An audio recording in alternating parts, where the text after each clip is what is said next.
মাঝি ভাই, দয়া করে আমাকে একটু পার করে দাও মাঝি ভাই।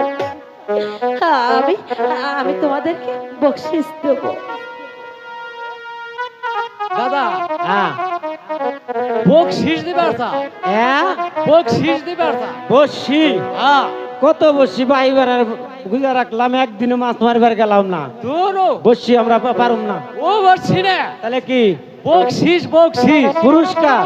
পুরস্কার আমরা পুরস্কার। আমরা কম পরিষ্কার না, প্রতিদিন না গোবর কাঁচা সাবান দিয়া গোসল করি।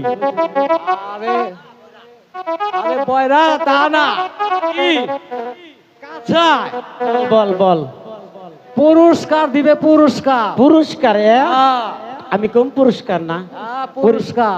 আরে পুরস্কার আমি অনেক আছি, ওই পুরস্কারের আমার দরকার নাই। তুই কই এতে পয়সা না দিলে আমরা পার করুম না, মাঝি কারণ ভাই, সব কিছুর দাম বেশি। আমি বুঝতে পেরেছি আরে মাঝি দিব ভাই। দিব। মাঝি ভাই, বলেন। তোমরা আমাকে পার করে দাও, আমি তোমাদেরকে দোয়ানা পয়সাই দেব। এই কথাটা আগে বললেই তো এত জ্ঞান জমায় না। টাকা ছাড়া কোনো কাম আছে এখন? আপনি নৌকায় বসুন, আমরা পার করে দিচ্ছি।